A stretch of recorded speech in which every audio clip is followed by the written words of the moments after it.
The content of this recording is copyrighted by Sandler Systems, LLC. All rights reserved. This is the Building Blocks of Success with Glenn Mattson. Welcome back to the Building Blocks of Success.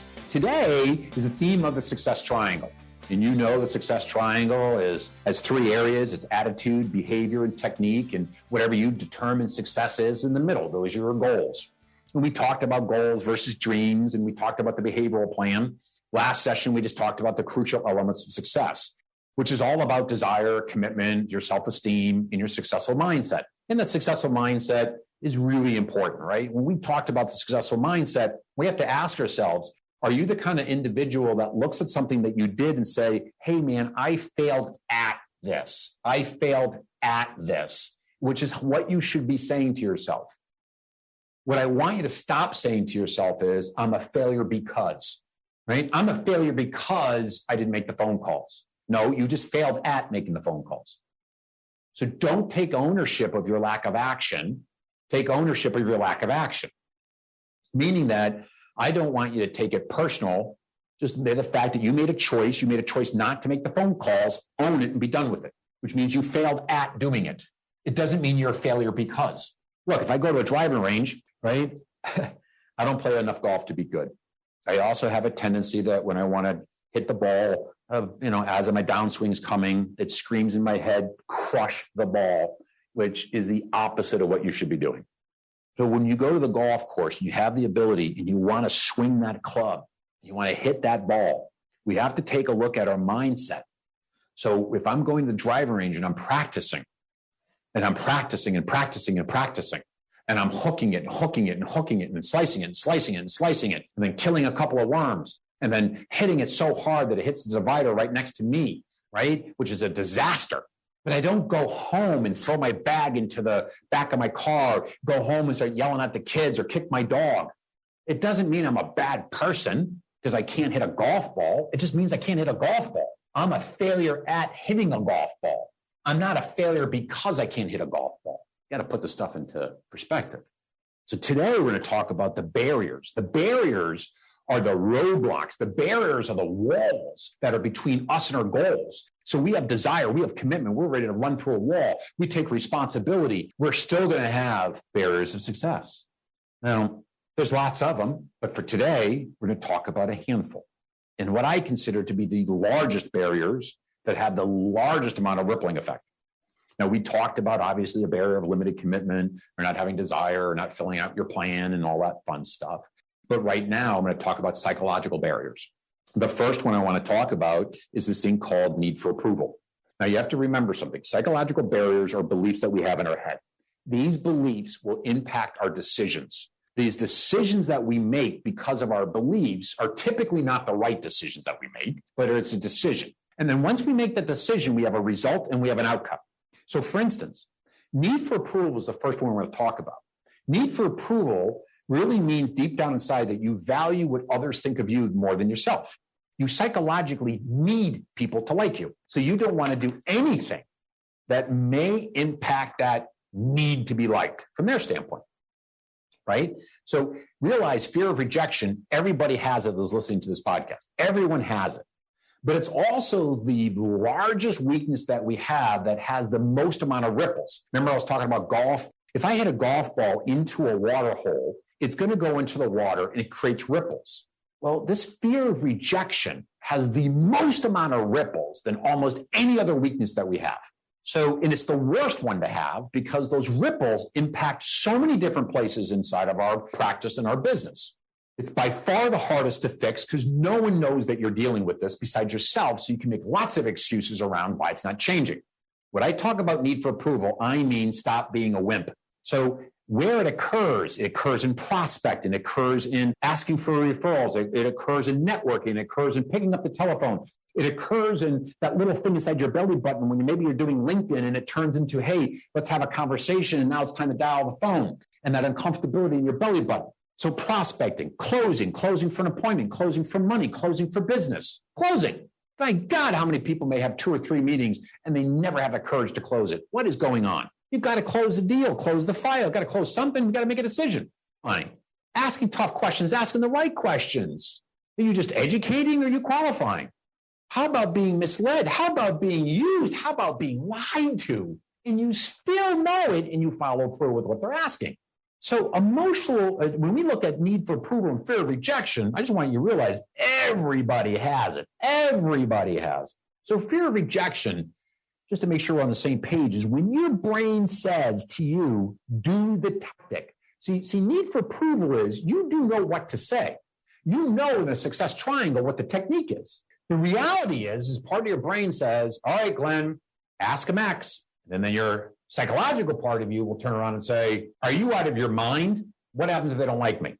Are you out of your mind? That seems pushy. So we know what to do. This is important. This is really important.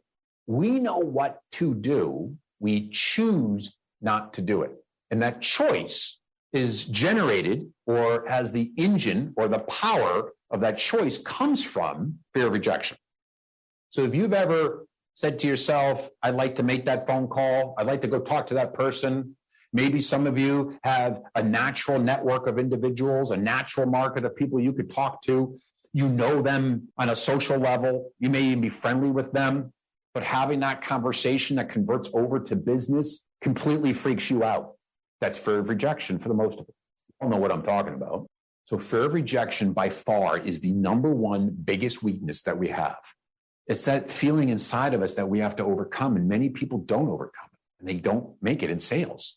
So your fear of rejection, your need for approval, is one of the biggest barriers of success I would have you take a look at. Now, we have something called an attitude behavioral journal at Sandler that we use that'll help you fix it, but it's daily journaling.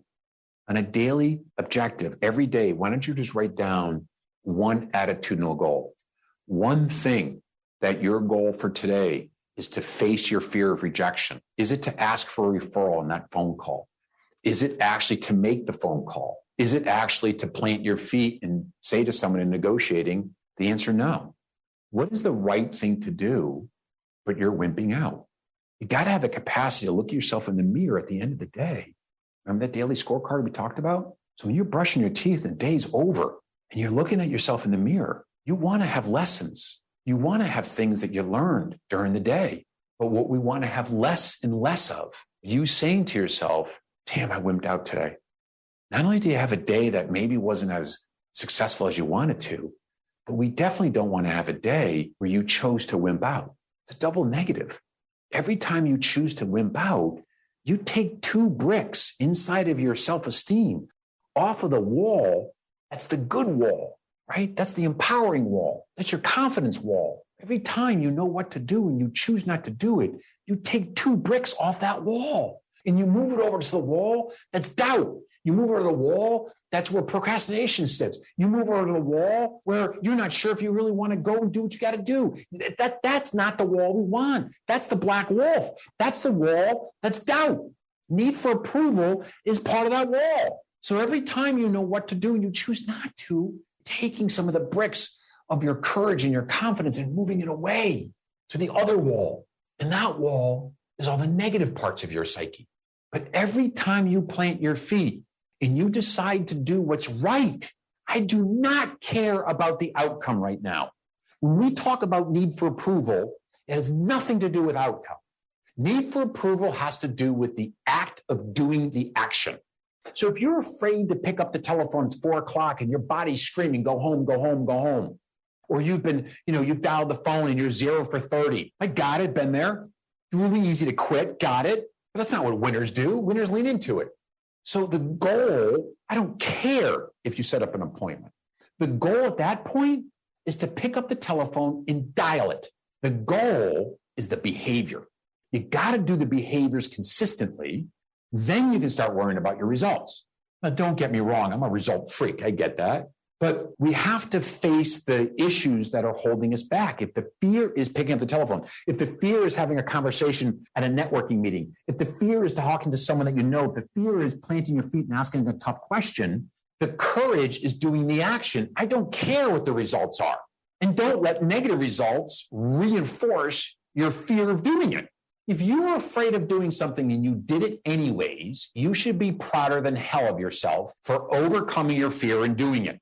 Believe it or not, that moves bricks from the bad wall to the good wall. Need for approval. It's huge. So how we fix it is we have to say that we have it.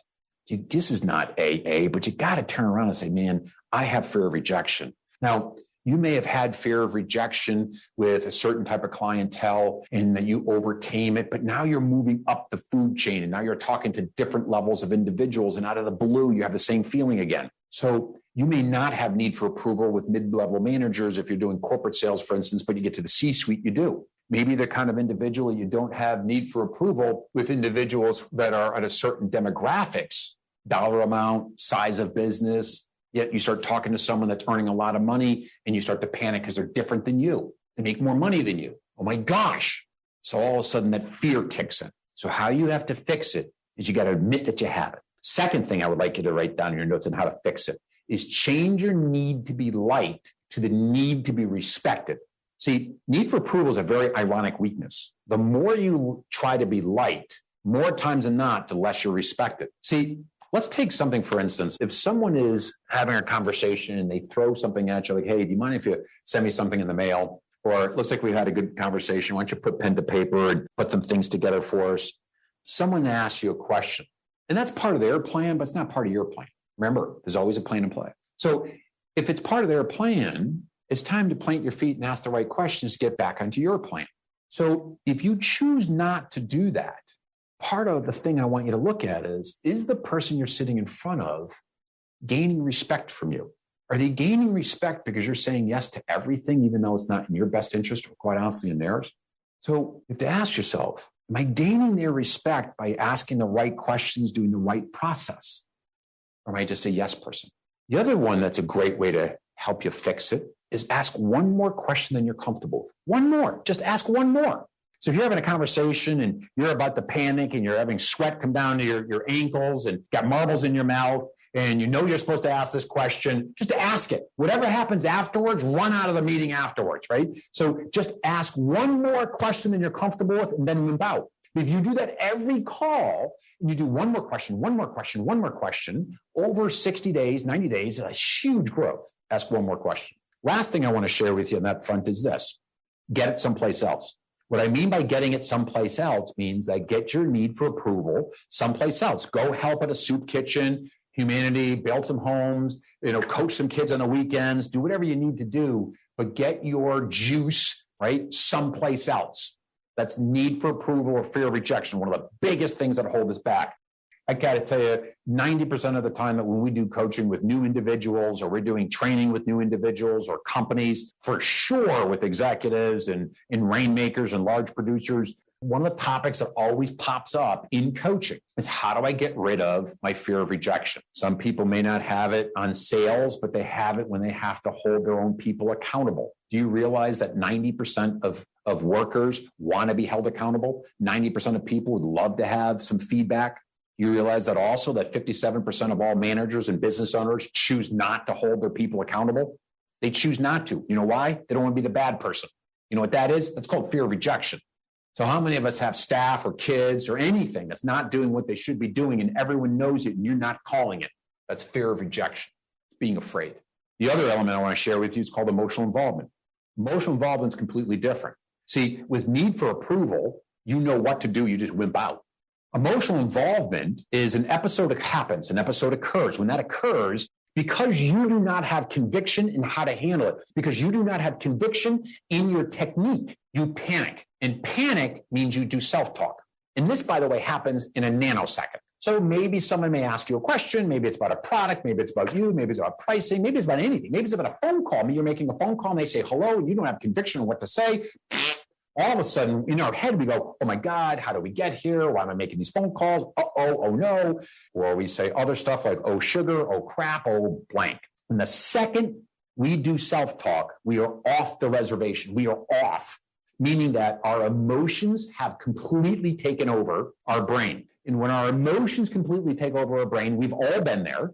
And then how I know you've been there is that when an episode occurs and you can feel the pressure come to you, and then after the battle, after the conversation, after the dialogue, are you an amazing Monday morning quarterback? Are you the kind of person that says to yourself, you could have said this, you should have said this, why didn't you say that? Right? If you do an amazing job of woulda, shoulda, coulda, you got to remember something, man. You got to remember that if it was a technique problem, you wouldn't be a Monday morning quarterback. You would say, I have no idea what to do.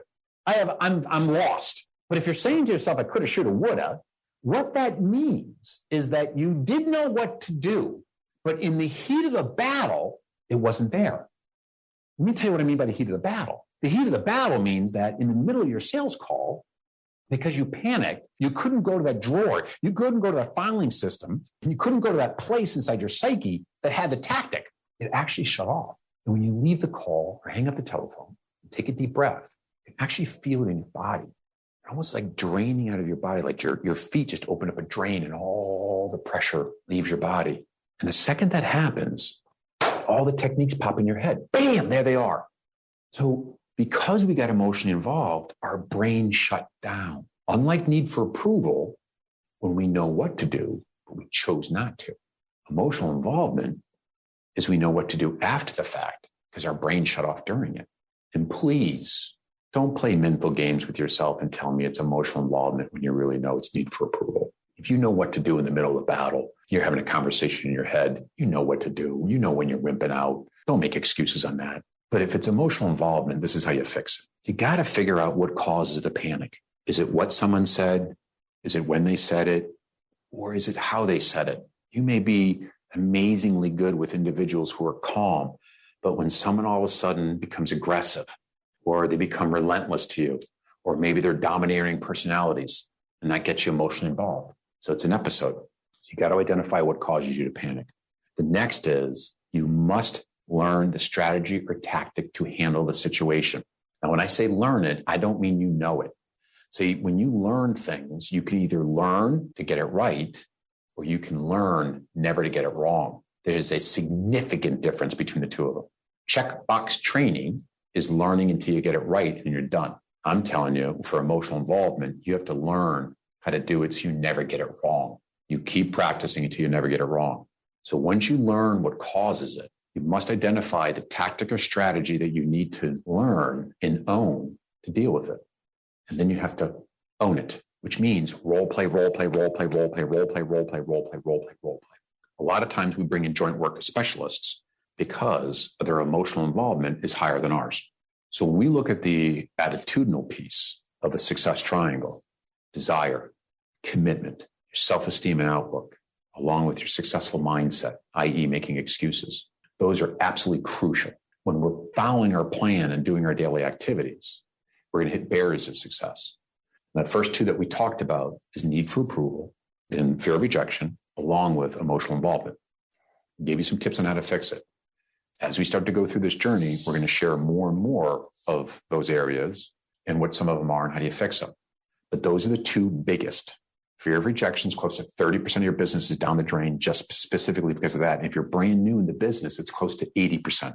I have individuals that have been running their practices in their business for 15, 20 years who are insanely successful. They have need for approval also. They may have it with staff, they may have it with other individuals, etc., but it's there. So address it, fix it. Stronger inside your brain to follow through your tactics even more so. Next session, we're going to talk about the bottom right piece of the triangle, which is tactics and strategies. That's the technique side. Talk to you then. This is the Building Blocks of Success with Glenn Mattson.